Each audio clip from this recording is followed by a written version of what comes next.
Welcome to another episode of This Is Why I Don't Vote, a podcast. Your safe space to discuss sports, politics, social issues, and even religion, where we will take it all very seriously, but not too seriously. What do we have on tap for Season 3, Episode 44?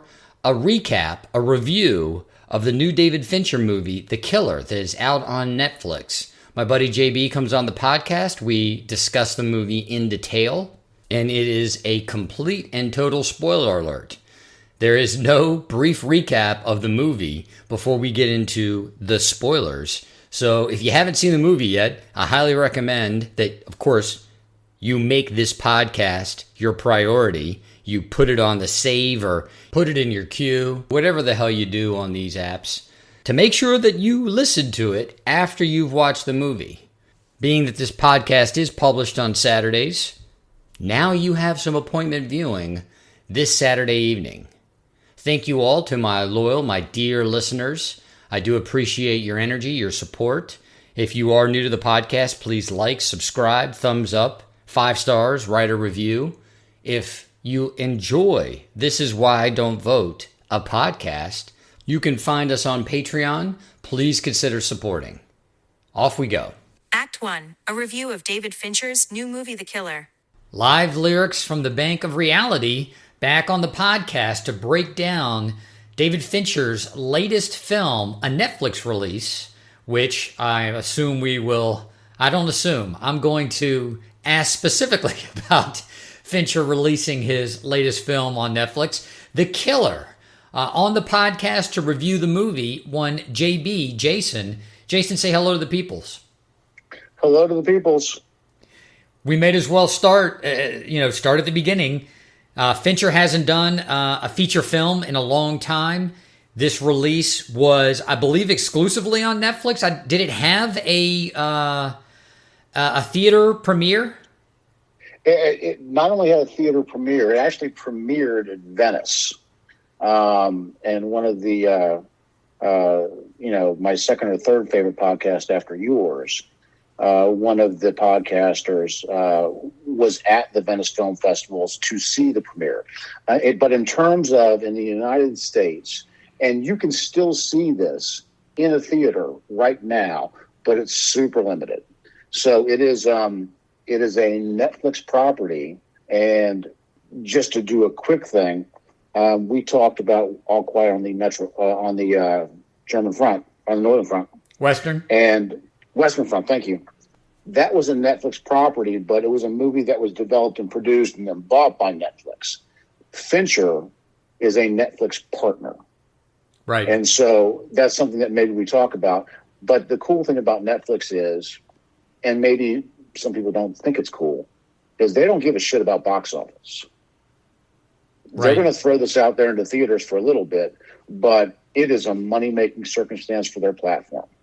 Well, we can get into that, and I'm going to save that. That's either going to be a topic for the end of this conversation, because I do want to focus on the movie itself. I think the platform debate, Netflix going out, partnering with different directors and producers, releasing things very limited in theaters and then exclusively really on their platform for the benefit of their subscribers.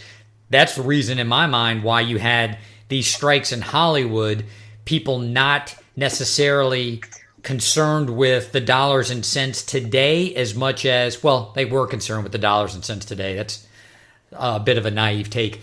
They were concerned with the economics today, but really they're concerned with the economics of these platforms and the way that they are monetizing TV and films in the future. And so they're trying to get ahead of it. Let's save that perhaps for the end of the conversation.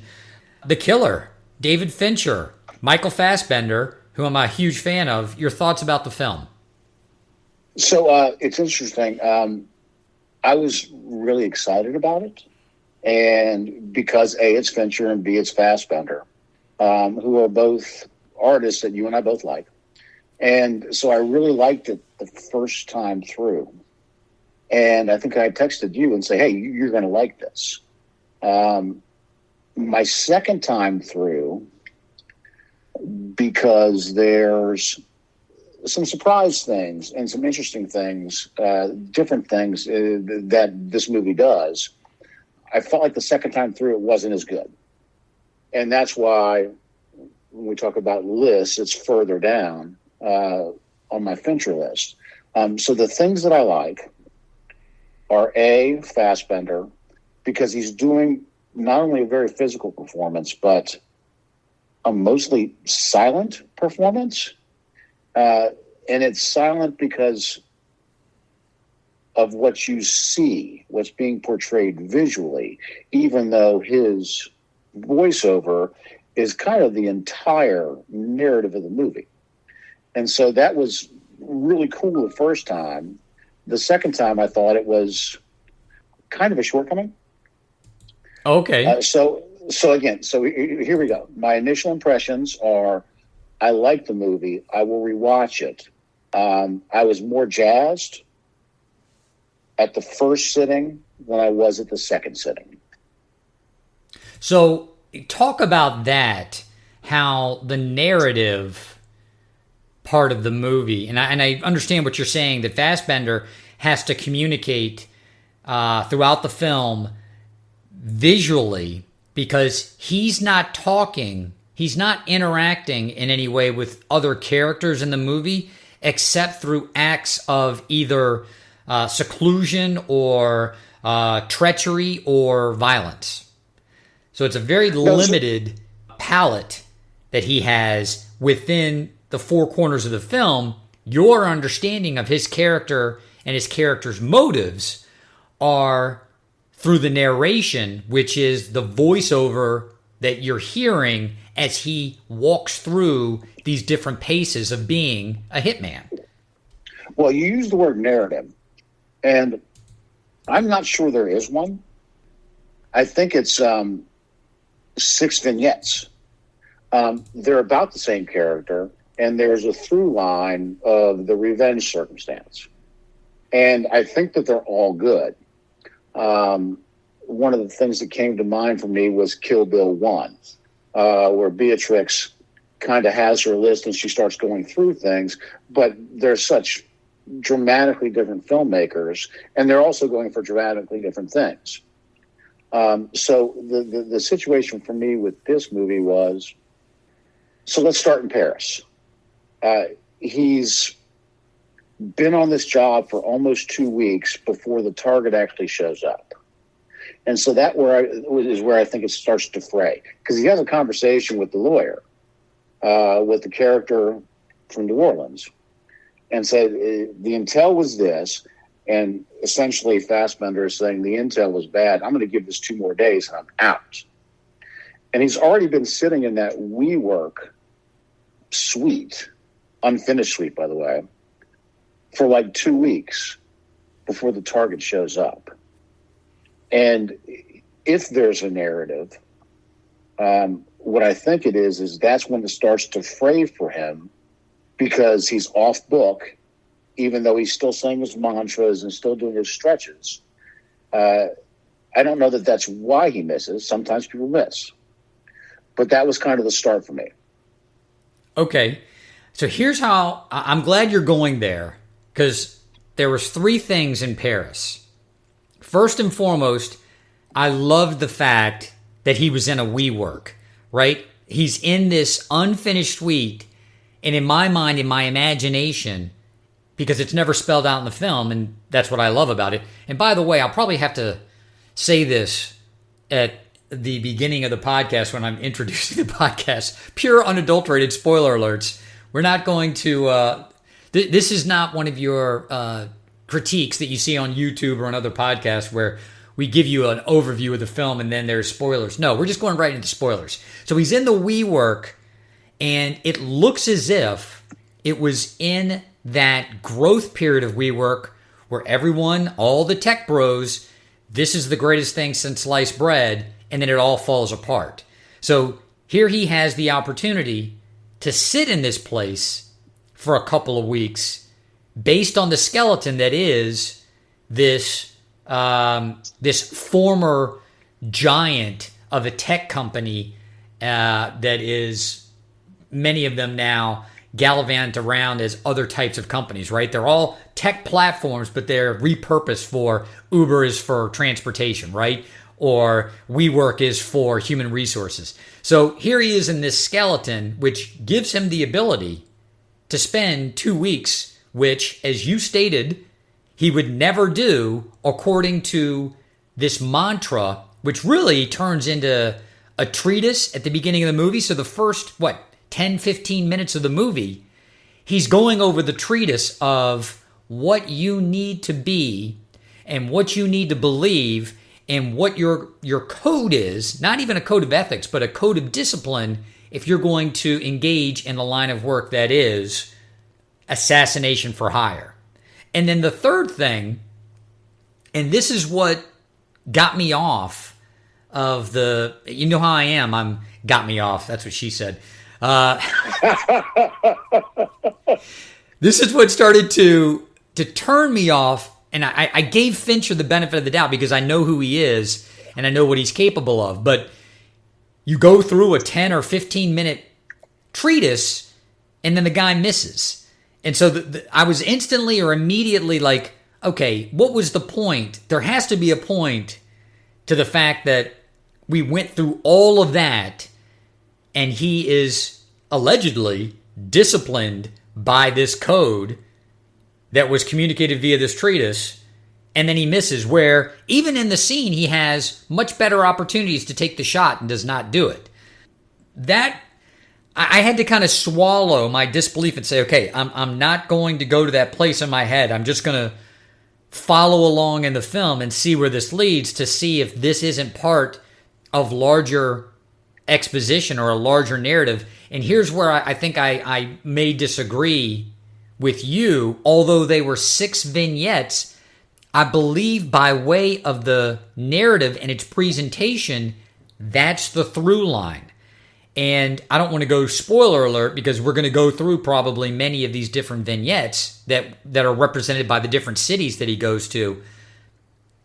My take of the film is, here is a guy who was indoctrinated, is probably the best word, with this code, this mantra that he recites at the beginning of the film, one that is not his own, one that was given to him as the parameters or the 4 walls of what it would be to be an assassin for hire. And if he deviated from these 4 walls, then his world would cave in and it would all go to shit, which it does. And at the point in the film where it does go to shit, you don't realize the extent that that exposition is basically like our self-talk.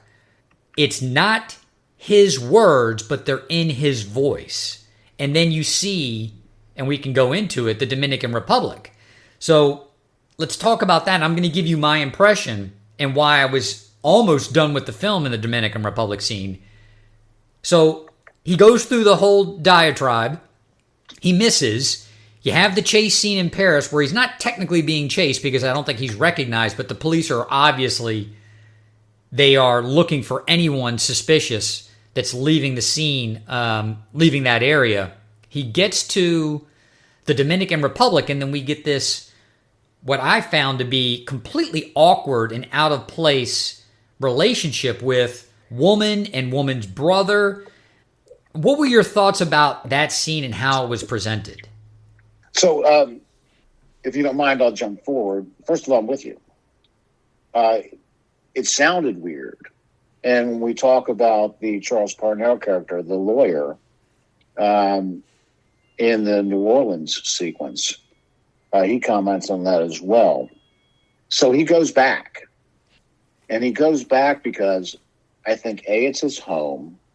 B, she is his home. Yes. And it's never stratified. It's never qualified. It's not quantified. But he goes back because that's his home and she is his home. And that sets him on his mission. But it was weird. And when we talk about New Orleans, the lawyer tells us why it's weird. But where it comes back to me, and in the first viewing, was at the end. which I had some problems with, by the way, where he's back in the DR and he's at that exact same house and she's still recuperating, but they are now a couple that I wouldn't, but maybe one would seem as would consider safe. So I'm glad you went there. I was going to try to break this down in segments, and we didn't go over it prior to the call. My bad, dude. No. So hold on. Let's go back to one. Well, I want to jump because this is where it hit me, Jason. It looks like it may have hit you, or from what you're saying, it may have hit you at the end of the film. This is where it hit me, and I got really into the movie. The DR part, I was like, what the hell is going on here? Here's a guy who goes through the diatribe. They subject me to this for 10, 15 minutes at the beginning of the movie. He misses. Then he's continuing into this this mantra, this edict, this diatribe, this treatise, whatever you want to call it. And he's got a love interest, and the brother of the love interest seems to know who he is as well, not knowing specifically, but knows well enough that he's not someone to be trifled with, and that his sister clearly knows things about him that are private and that he's dangerous. So the brother is obviously concerned that, hey, they didn't kill my sister this time, whoever this unknown they is. They can certainly come back and do it and probably kill me. And then he gets the assurance that that'll never happen again. And then we get to New Orleans. And so I'm really struggling here with the movie when they get to New Orleans.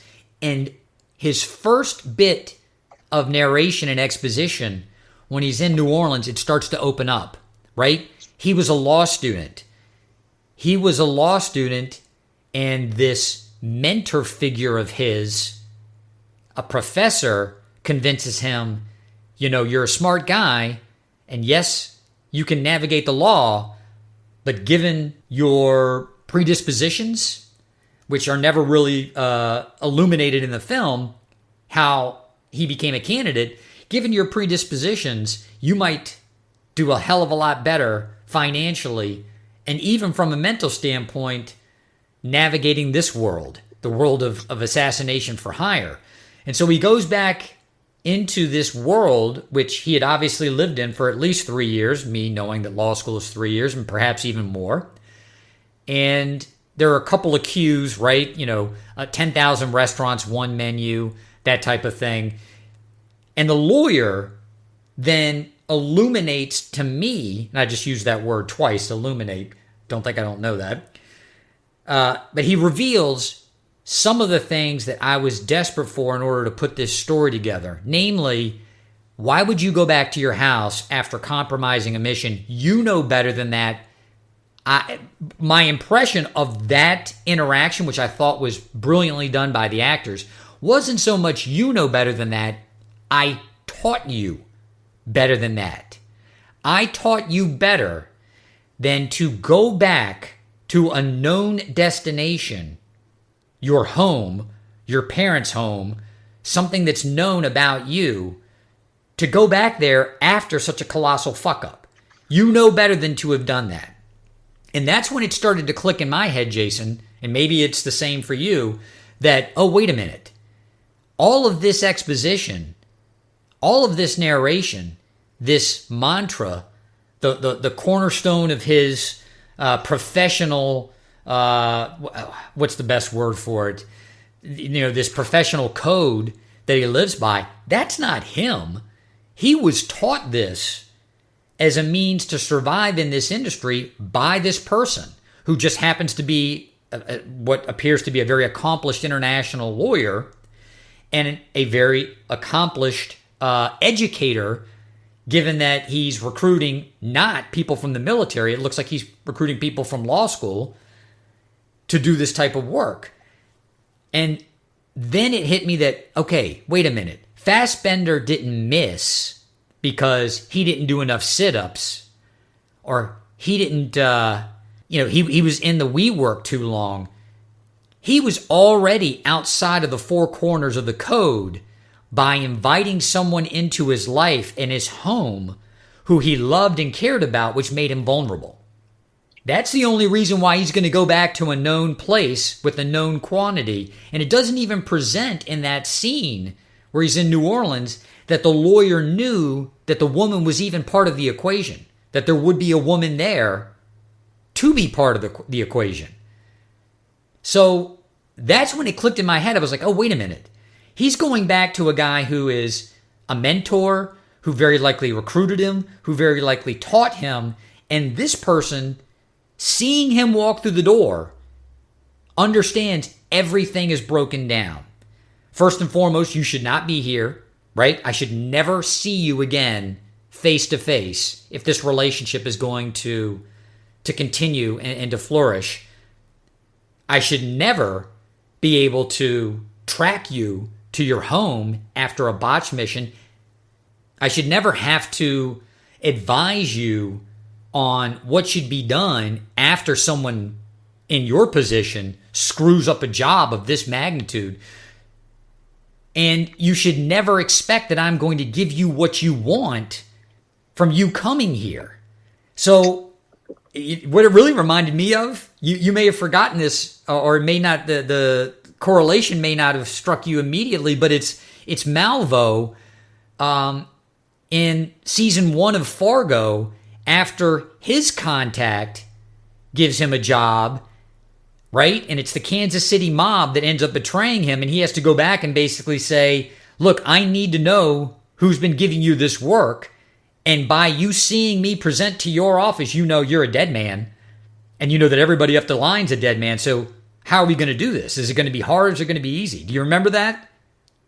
Oh, no, I remember it, but I didn't do the correlation with this film. So that's a really good reference. So I just wanted to present that to you. And I thought we'd do that later on, but it doesn't matter. I mean, you know, for the sake of the podcast, I think it still works. What are your thoughts about what I just presented, that his exposition in his head is really what he was taught from the lawyer? So he's just reciting, for all intents and purposes, what the lawyer had taught him, and the film is a degradation of that mantra, of that edict, of that code throughout. In each progressive vignette, and I love the fact that you use that word, I was just going to say scene, but in each progressive vignette from city to city, he further deviates or violates this, and I'll call it a code of ethics, but that's not what it is, this code of ethics that he was taught as an assassin. What are your thoughts? So the progression thing really hits with me because, and we can talk about that, he gets further and further away from the mantras and the stretching. And maybe that's okay because he's on a mission, but it's noticeable from vignette to vignette that he gets further away. The other thing is, and you saw this in the notes, and I think this speaks to maybe the fact that Charles Purnell, the actor, Hodges, the character, who's the lawyer, as the lawyer, as somebody that has tapped him and brought him in to be trained to do this job, is kind of super informative for him. And maybe he doesn't believe that. But the thing that I wrote was his inner monologue spouts philosophy as if he has a code. But even before he misses the target, he seems like he's full of shit. Yes. I love that. And I felt that, and I didn't know whether or not it was intentional, which now I believe it was, or if it was a dissonance that you see in so many different movies these days where the plot and the characters are routinely violating themselves because the writing is so bad, because the direction is so bad, and because the editing is so bad. So the movie just becomes this series of slapped together nonsense where the characters don't really have any development or any character arc. And I had fears that that's what was going on here until we got to the New Orleans scene. And for me, that's when it all clicked. That this guy is now violating practically every edict, mantra, code that he was given by his mentor, who is this lawyer. And as you said, it's just going to further degrade from scene to scene. And in that way, yes, it's more of a revenge movie, your simple revenge movie, than it is he's going to follow these cold calculating steps in order to be completely invisible. You know, in my mind, after the New Orleans scene, I already had, and I was hoping the movie was going to honor it, I already had the impression that he was done with the business, right? Like, this was his last job, so to speak. He didn't need the money anymore. He certainly didn't need the excitement, that he was going to go through and he was going to finish this out. And then he was going to spend the rest of the, his life with this woman. Magdala. There you go. That's her name. I would not have, I did not remember that. No, so sorry. I just wanted to say it because I've listened to 3 podcasts about this, and they say she doesn't have a name. She actually has a name. But one of the things I will tell you is that inside kind of research circumstance, if I've seen a thing in a movie, or if in the theaters, mind you, or if I've seen something the first time through on TV, the second time I rewatch these, every time, it's with closed caption. So I can see what these people are saying, because you can't always hear it. You can't always get it. That's a wise approach, particularly if you really appreciated the film and you believe that there are nuances, or there are things that can develop in a second viewing, that it's like Inherent Vice, right? It's a flower. Every time you watch it, it opens up to you a little bit more, and there's this next concentric inner ring of petals. Let's move on to the next vignette, because we've gone from Paris to the Dominican, the DR, to New Orleans. Then we get to Florida, right? Yep. Now, yes, I don't want to go into the Florida scene. The Florida scene's pretty straightforward. I felt like the fight scene went on way too long. Your impression? The fight scene went on way too long, A. And B, this is usually when your ability to suspend disbelief turns off. And it turned off for me as well, because that's a big motherfucker. And he hits him in the face like 6 times. And Fassbender and his character are very fit, sinuous physiques. But if a 280-pound guy hits you in the chin 3 times in a row, you're probably going to black out. And that chin's definitely broken. Yeah. And so that was a difficulty for me. The other thing I had was so we missed some of them, but some of the jokes in this, in Fassbender's internal monologue, are funny. Like when he shows up before he actually starts to case the Brute, and by the way, that's his name, the Brute, his house, he says, the Sunshine State. Where else can you find so many like-minded individuals? And then he says, maybe a mandatory 30-day waiting period for creatine is not a bad idea. I laughed out loud at these things the first time I watched them. You know what? I did too. I remember that. That was a hilarious. He did have some pretty good off the cuff. Now, of course, it's not off the cuff, but the way it was presented, it was like it was just coming to his mind, and he was throwing it in off the cuff because it was so out of character or so different from this code that he continued to reinforce throughout the course of his narrative. So yeah, that was completely, I mean, you want to talk about dry humor that landed very well.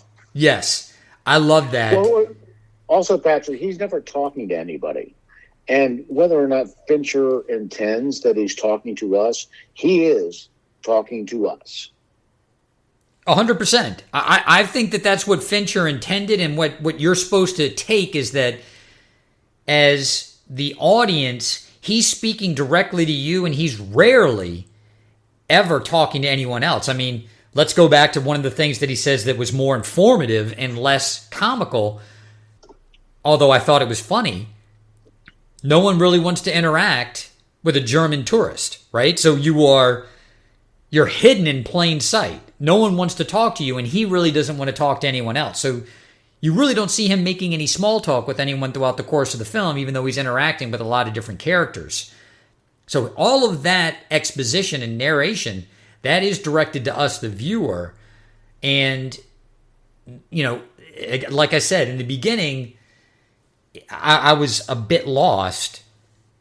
It does make sense. It did click in for me after the New Orleans scene.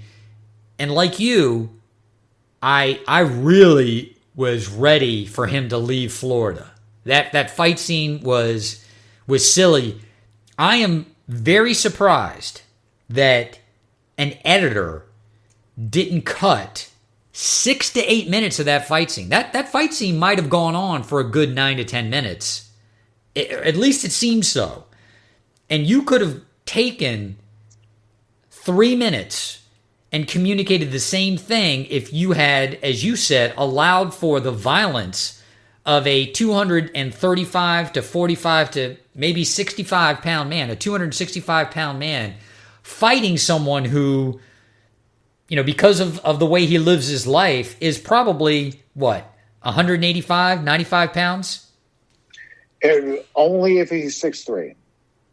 Right. And I don't know how tall Fassbender is, but the fight went on for too long. The way it ended was appropriate, and it could have ended in 180 seconds versus, 900 seconds. So, Pat, if I may, because I know that you like this thing that I'm about to reference. In the show Barry, in the Ricky Bobby episode, that fight goes on for a long time. But there's a certain section of the fight where it comes to a conclusion, because some of it's comical. But when you know somebody's going to either die or be critically hurt, it's like 90 seconds. And that's what this could have been. That's a great reference, because I know exactly the scene that you're talking about in Barry, and the part of the reason why that fight had to go on so long in the Barry episode was because it wouldn't have been as funny if the fight hadn't gone on as long. Right? Well, not only that, you have to have the daughter come in. That's right. So some of the comedy, not some of the comedy, baked into the foundation of the comedy was the fact that the fight went on for so long. And I'll give you another reference. You probably aren't going to get it because you're not a huge fan of the show. Family Guy had, when it was early on in its masterful years, probably season 3 or 4, it did this weird periodic through line of Peter getting into a fight with a guy in a chicken suit. And the whole premise, and they did this, it would just randomly happen in episodes for like 2 or 3 seasons. The whole premise was Peter was walking by a chicken place. A guy in a chicken suit was handing out coupons, and the coupons were expired. And he looks back at the guy when he sees that the coupon's expired, and both of their eyes get narrow, and they just start fighting. And the fight scenes would go on, Jason, for like an entire segment of the television program. So from commercial to commercial, it would just be them fighting. And with preposterous scenarios. It was hilarious. And then they would just stop. And then you'd go maybe 4 or 5 episodes or even go into another season before you saw that again. And they would do it all over again. It was, but anyway, the point being, if you're going to have a fight scene that long, there's got to be some point to it other than one person is victorious over the other. Because you do that in, again, at most, 90 seconds, right? I'm sorry, 3 minutes. At most, you can do that in 3 minutes. You don't do it for 10 minutes. Well, I think the point is that Diva, the dog, recovers from a drug overdose better than anybody in the history of the world. That's another good point. That as many pills as he puts into that meat, and that somehow one crack of something like wakes the dog up. Anyway, I'm going to give Fincher a D- on that, where it could have been an A+ if he had let his editor go to work on that. That's one of those. It reminds me of the Patton Oswalt bit where, the camera with the film is basically like ejaculation, and men have to just spray it all over everything. And then have a woman come in there and be like, okay, here's the towel. Let me clean this up. And then put it into what is a more palatable experience for the viewer. So let's move on to the next vignette, which is New York and Tilda Swinton, who I thought was brilliant in her scene. Without any question. She's, dude, there's a lot of stuff going on there. But for me, she's the best thing in the movie. And it's not close. Oh, I agree. So let's talk about her. I wanted this to be laid bare, and it wasn't. I speculated that because of her intellect and her position, that she may have also been a recruit of the lawyer in the same capacity that our what we'll call protagonist or the Fassbender character was, that she may have been a law student or some otherwise a lawyer, right? And they never really, that was never laid bare. There was no elucidation with regard to her origin story. The acting, though, was superb, and the way that once she realized how dire her situation was and the finality of it, that's the word I'm looking for, how she wanted to more savor the food she had just eaten or savor alcohol, just have this one last experience. I do want to throw out, though, that when Fassbender took that shot, I thought from her personal bottle that she keeps there at the restaurant, I thought it was poisoned. I thought that he was somehow done for, and that part of the twists and turn of the movie were going to be him having to deal with having been poisoned, and that just wasn't the case. Without going too far down in my own rabbit hole, which I've been doing, your thoughts on that scene on New York and Tilda Swinton? So, first of all, I have a Fassbender fuck up that didn't materialize, but I felt like it was a fuck up. First of all, I think it's wonderful that Tilda Swinton's character not only is so known at this restaurant. By the way, they're in Chicago, not New York. Film location, it's fine. Relax, it's okay. That she has her own locker, not only with wine, but with a 30-year aged Scotch. And I did the research. That cost 4,900 pounds. I don't know what pounds are, but I think they're within 25, 30% of dollars. Is that right? It depends, Jason, but I'd have to go and look. Often, pounds are worth more than dollars. When I say often, I should take that back. The dollar is gotten much stronger. I would say that they're at least the same right now. So that's why I say plus or minus. So in America, if you walked into Total Beverage, this is a $4,000 bottle of Scotch. If not 5,000. Yeah. Yes. First of all, good for her. Second of all, and I don't want to drift, but I'm going to drift a little bit. 15, probably 20 years ago, I went on a business trip to the fine river city of Cincinnati.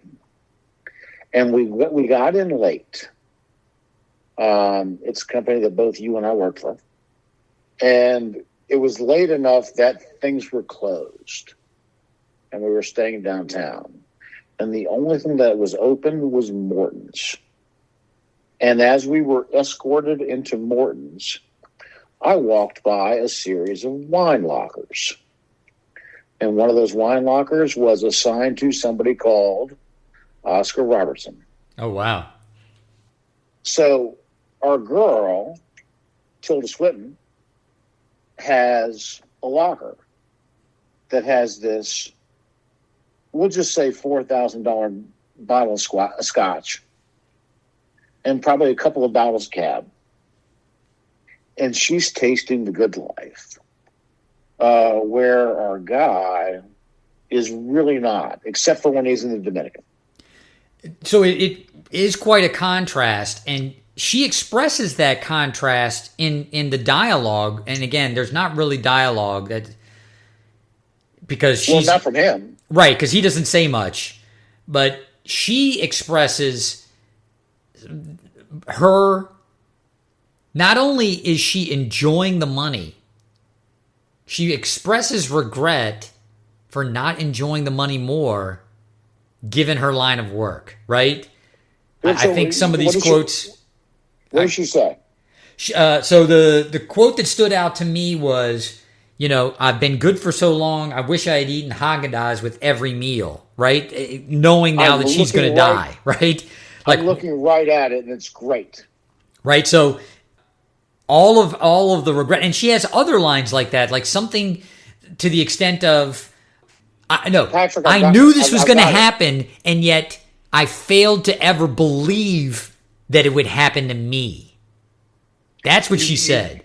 Like, I knew that this was, by getting into this profession, by being this person, I knew that eventually I was going to be sitting across the table from somebody like you. I just failed to ever believe that it was going to happen, right? Great line. You nearly nailed it.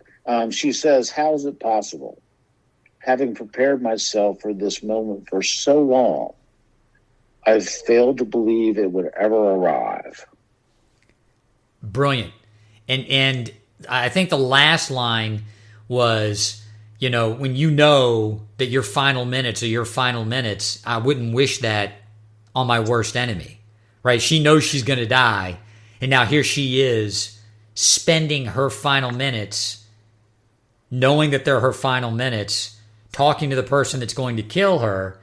And that's it. I thought it was so poignant, Jason, because we're all so concerned in our minds with this uncertainty as to when are we going to die and how.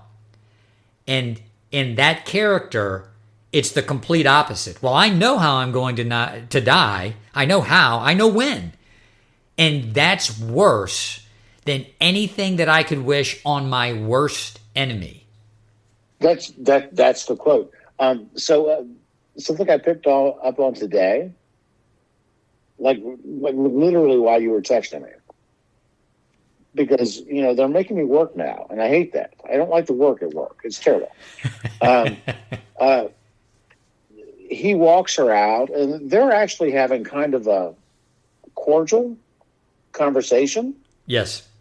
I don't think that Fassbender feels badly about her because he understands the business and that she was just tasked with going to do whatever he did with Magdala, and that's okay. And she knows her fate. But she falls. And maybe that's a proud fall, but I don't think it is. I think she literally stuck her heel in the toe or in the snow. And it's almost like she doesn't say this. She says something like, "Can you help a girl up?"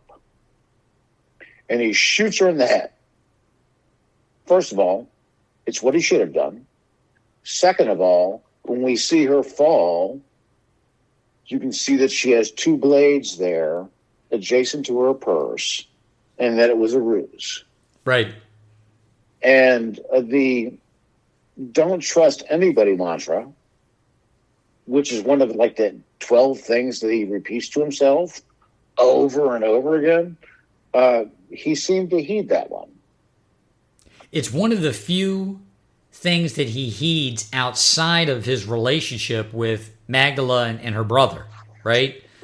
That once he gets outside of that world, he doesn't trust anyone. And because of the nature of his relationship with all the people outside of that world, he's going to kill him anyway, which gets us... Well, hold on. I think it's progressive, though. and maybe this is just me being too much of a pop culture slut, which I am. But one of the things that I noticed, and in the like 12 pages of notes, I should never do this, but whatever. The Smiths needle drops go away after 4. And so I think the Smiths are part of his internal monologue. And then he starts to almost maybe take control of his own personality. Oh. And he would never have let Arliss Howard go 2 years ago, or 2 years as a person 2 years before. Exactly. So that's where I was going, that in this universe, he knows he's got to kill everybody, and you figure that's what he's going to do when he gets to Chicago. And I think it is intentional that once he puts away that music, that he has now given up this internal monologue that, again, it's his words. You hear his voice, and you think it's his words. I apologize. I should clarify that. It's his voice. You think it's his words, but it's not his words. It's the words that he was taught and that he abided by in living this life. And once he stops listening to the music, it's almost like then he has taken off that veil and now he's living his life. It's his morality. It's his code of ethics. He's just still that equipped, that capable, that knowledgeable.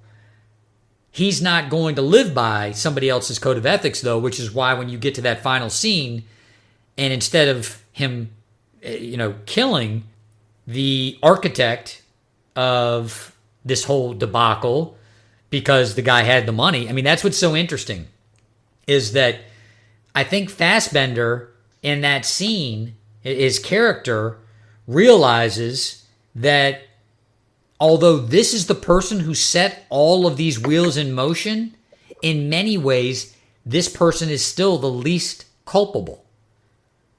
Because this person trusted somebody else to just get this job done. Fassbender had no connection to him whatsoever until he did.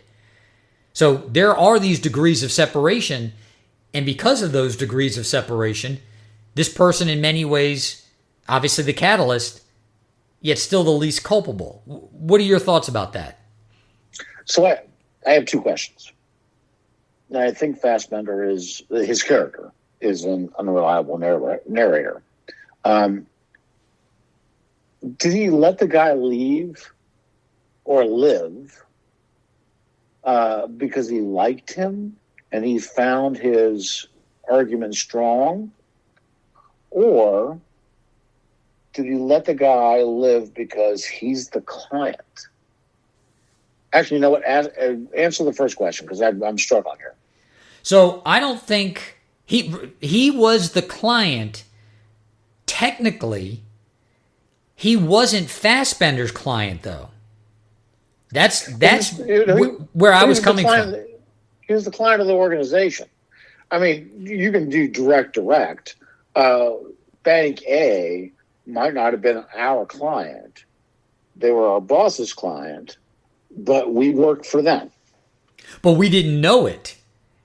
So in the circumstance that you're referring to, we did know it. In the circumstance between Fassbender, the attorney, other contractors, and this client, there was only one hub at the center of all of those spokes, and it was the lawyer. So in my mind, right, when he gets to the client, he's now looking at it from a different morality, where he's saying, I understand that you set all these wheels in motion. And to your point, hey, the lawyer calls me and says, do you want us to clean this up? And I said yes. And he said, it's going to be another $100,000. And I paid it. $150, but yes. $150. That's all I knew. That seems plausible to me as a viewer. And within the universe of the movie, it's also plausible because as we know, the lawyer is not going to be specific about any circumstance. Hey, this is a mess. Do you want us to clean it up? Yes, I do. It's going to cost you this much more money. And in cleaning it up, Fassbender realized, oh, the attorney, my mentor, the person who recruited me into this, he was just going to have me killed. That would have cleaned up the whole mess. That's the loose end. The loose end is me, the shooter, not the person who was supposed to be assassinated, and certainly not the hub at the center of all these spokes. Cleaning up the mess is not about Fassbender. It's about protocol. If a guy misses and the client is unhappy, here's what we do. Like if somebody whose names begin with S and ends with M and lives in Des Moines came in and checked out our spreadsheets, she would say, this is what you would do. Okay. So, but in saying this is what you would do, what they would do is kill the shooter, right? Kill Magdala, probably kill her brother, probably kill him if he had been there. And the only reason they didn't kill Magdala is because she's fierce. So I think we're on the same page, right? Like, that's the reason why Fassbender doesn't have to, in his own morality, kill the client, because the protocol is, even if the client doesn't understand it, if the job goes bad, the shooter's got to go, which is exactly what they attempted to do. Yes, I think you're right about that. So throughout the course of this movie, there are a number of identities that are claimed by our, and we'll call him a protagonist, even though he's the assassin, the hired killer. And as you noted, they are all characters from 70s television programs, namely sitcoms, correct? Correct. And what I thought was intentional, and let me know if you agree, it's a commentary on how little our contemporary minds remember or recollect about television and movies, about music, that it's only 50 years old, and yet many of those things have been forgotten. So all these characters that were icons of the silver screen, or namely in television during the 70s, each one of his fake IDs has one of these people on there, right? And no one seems to notice. So I have two parts of this. One, every one of these characters are great 1970s sitcom characters. Some more than the other, and that's fine. B, I think that Fincher is pilling us and saying that people like me, who are slightly above the 18 to 54 demographic, he's like, hey, dude, you're out. We got younger folk. And I'm going to give you this, but we got younger folk. That's, you know what, that may be more spot on with why he would use those 70s sitcom names. You know, the one that got me was George Jefferson. And it's great. There was, in when she says, you know, your plans are all booked, Mr. Jefferson, maybe I'm reading into it. I thought there was kind of a wry smile, or this deadpan look on Fassbender's face when she did that. And maybe if I rewatched it, I would notice that there were little plays that, or little subtleties in the interaction between those characters when he was using those fake IDs. I thought that was brilliant, though. And in our final 3 minutes, you had given me your list of your favorite Fincher films, and this didn't rank as high on there as I thought it may. You of course put Fight Club number 1. Is that correct? No, I had Social Network number 1, Fight Club 2. Oh, that's right. But Okay. again, although I did have a parentheses that said maybe in this order. Right. So this does not rank on the top movie. I thought this was a great movie. I thoroughly enjoyed it. I thought it was clever.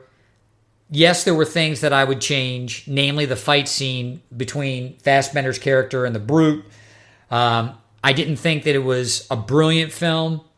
I thought it was a very smart, the way it was laid out. I did like the fact that it was laid out by city in these vignettes. And I also thought it was clever that you saw throughout the dialogue that Fassbender's character was having with you, the audience member, and via the progression of the movie, the action and the actions taken by this character, it's the deconstruction of that mantra, that code of ethics that he had been ingrained in and had lived by in order to be a gun for hire, and then kind of recapturing his own independence. I loved at the end when he said, I'm basically just like you, right? All of these different things that separate us from them. Well, I'm one of the them. I'm not one of the us. And I feel like that was him over the course of the movie, that he was recapturing what it was to be him, which was part of the crowd, not, this distorted view of reality where the nihilistic view of the crowd. Well, I think that's right. And one of the cool things about Fincher is he's an advertiser. Yeah. Right? Yeah. The weird things that I put in the document that are not super worth talking about, but we talked about WeWork. He does a ton of prime work. Fassbender's character. He also does a ton of B&B.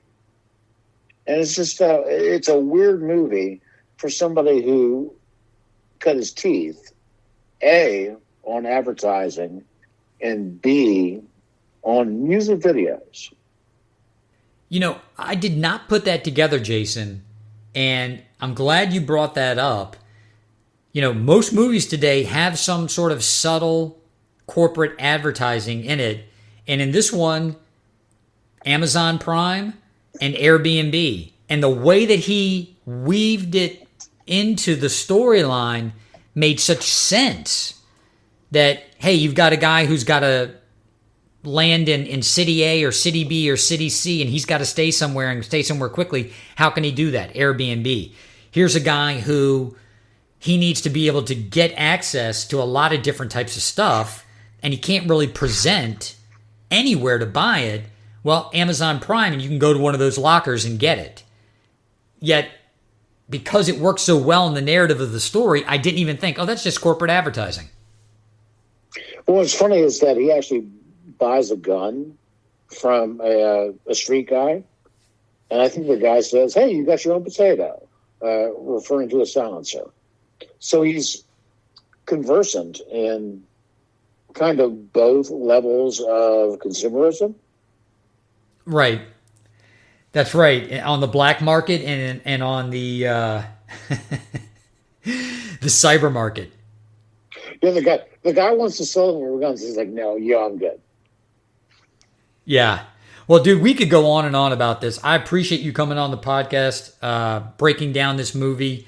I'm going to let the audience know that we are still debating how we're going to put it together, but we've got some of the Wes Anderson, and we'll use the word again, the 30-minute vignettes that he did for Netflix. And then I'm throwing this out there, and I'm catching you off guard, but I think we should do a season finale of this Fargo season 5. When episode 10 rolls around, come back on the podcast. We'll talk about it. It sounds good. All right, man. Well, I look forward to that, and thank you again for coming on the podcast. Talk to you soon, sir. Act 2, Epilogue. Given the length of the episode at this point, I will do 2 reflections on Fargo Season 5, Episodes 5 and 6. That should make for a full episode for next week, episode 45. So we can all look forward to that. This is Why Don't Vote, a podcast.